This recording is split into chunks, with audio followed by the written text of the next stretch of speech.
Today, we're unpacking the incredible life, the deeply complex history, and the profound legacy of a figure who literally changed the course of South Asian history. We're talking about the ninth Sikh guru, Guru Teg Bahadur. If you really want to understand how faith, high-stakes politics, and historical narratives can violently collide, well, this is the explainer for you. We're going to look closely at the primary sources, the intense historical debates, and the undeniable impact of a man who stood right at the center of a 17th century storm.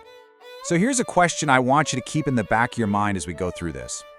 How does the memory of a single 17th century execution forge the identity of an entire religion? The events surrounding Guru Teg Bahadur's death in 1675 didn't just end a life. They sent absolute shockwaves through time. They hardened the resolve of the Sikh community and in many ways fundamentally shaped how millions of people understand human rights and religious freedom today. Listen to these words for a second. They're from the Bachat Tar Natak, a memoir written by his own son and successor, Guru Gobind Singh. He wrote, "He gave up his head but did not utter a sigh. He suffered martyrdom for the sake of religion." Right away, you can instantly feel the massive historical and spiritual stakes here, right?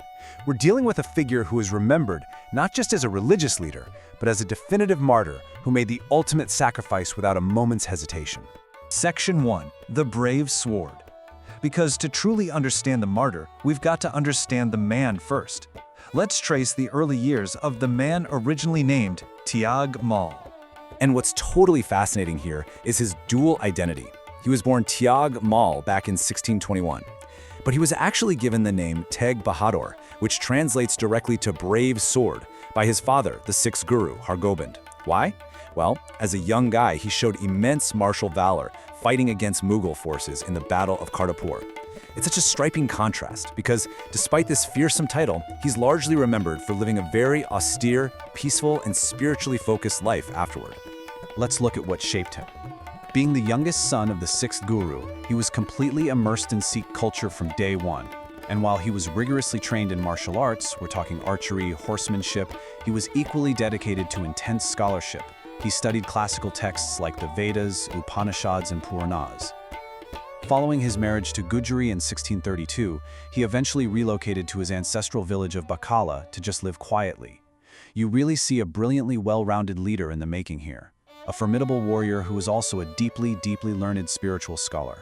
Section 2. The ninth Sikh Guru. So, that quiet life in Bakala, it was eventually interrupted by a pretty chaotic succession crisis. Let's look at how he was found. Okay, picture this. It's 1664. The eighth guru, Harkrishan, sadly contracts smallpox. On his deathbed, when they asked him who would succeed him, he gave this wonderfully cryptic answer. He just said, "Baba Bakala," meaning his successor was in the village of Bakala. Naturally, multiple people rushed there, all setting themselves up as the new guru. It was absolute mass confusion. Enter Makan Shah Labana, a wealthy trader. He had previously survived a shipwreck and silently vowed to donate 500 gold coins to the Sikh guru if he made it out alive. Arriving in Bakala, he decided to test these false claimants by offering them just 2 gold coins each. They all gladly accepted and bid him farewell. Then he found Teg Bahadur living quietly away from the chaos. He offered his 2 coins. Teg Bahadur blessed him, but then calmly pointed out that the offering was actually short by 498 coins. Makan Shah was absolutely stunned. He ran up to the rooftop and started shouting, "Guru Lala Ray, I have found the guru." It's just a brilliant story of how a silent promise revealed the true leader. Once he took on the role, Guru Teg Bahadur didn't just stay put. The man built a massive geographical footprint. He journeyed extensively all across the Indian subcontinent. We're talking Dhaka, Assam, Mathura, Varanasi. But he wasn't just preaching, he was actively community building everywhere he went. He started water wells, set up langars, which are community kitchens to feed the poor. He even bought land and founded the incredibly famous city of Anandpur Sahib up in the Himalayan foothills. And he was a diplomat. While in Assam, Sikh accounts tell us he successfully brokered a peace settlement between the opposing armies of Raja Ram Singh and the Ahom ruler, essentially preventing massive bloodshed. Part 3. The Execution in Delhi. Ultimately, his expanding influence and his absolute commitment to his principles put him on a direct collision course with the Mughal Empire. According to traditional Sikh accounts, this really dark chapter kicks off with a meeting. 500 Kashmiri Pandits who were facing incredibly harsh religious persecution under Mughal policies came to Anandpur to plead with the Guru for help. And he agreed to stand up for their rights. He set out to confront the authorities, but he was arrested at Ropar, jailed in Sirnahand, and eventually transferred to Delhi in November of 1675 on the strict orders of Mughal Emperor Aurangzeb.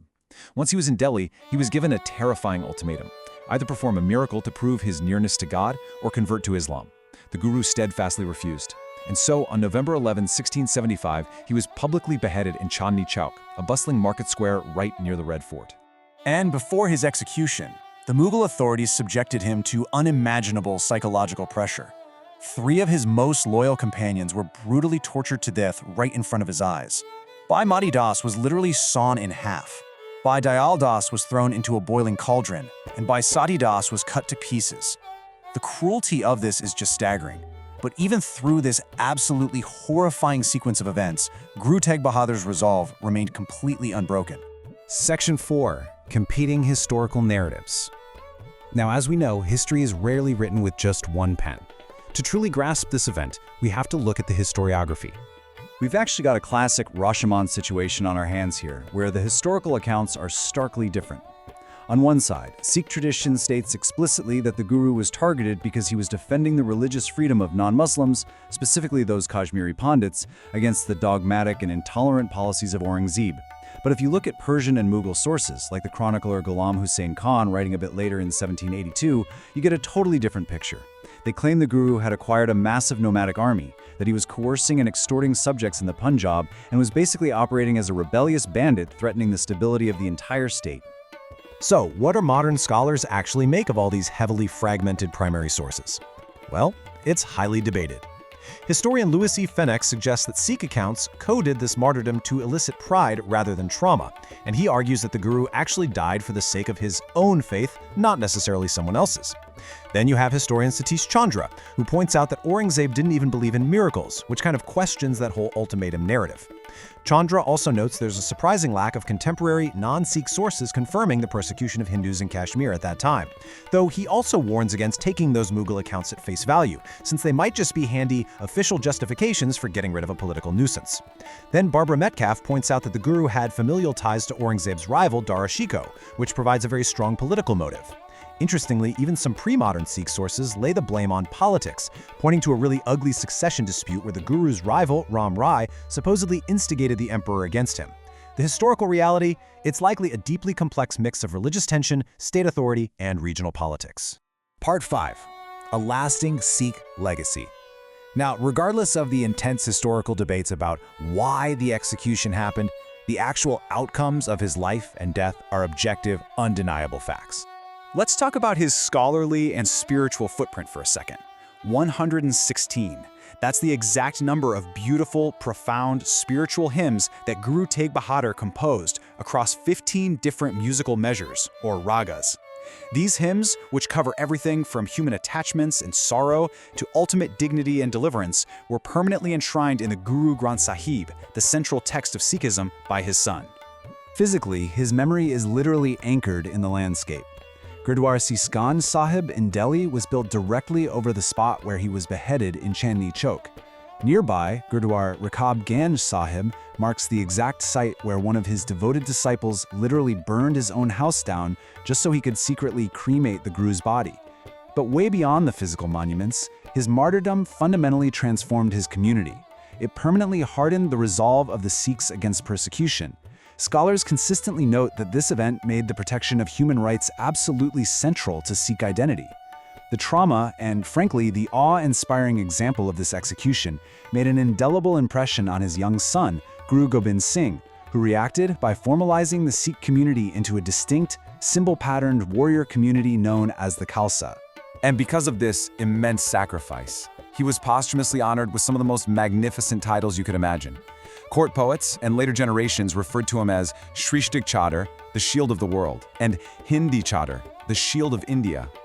These titles just perfectly reflect how he's revered not just as a religious figure, but as the ultimate protector of dharma, human rights, and freedom of conscience. Which brings us right back to our central theme. Here's the question I want to leave you with today. How does the memory of a single martyrdom continue to shape the identity of millions today? When we look at Guru Teg Bahadur, the brave sword, we see a life where rigorous scholarship met martial discipline, and where historical fact intertwines with powerful community-defining memory.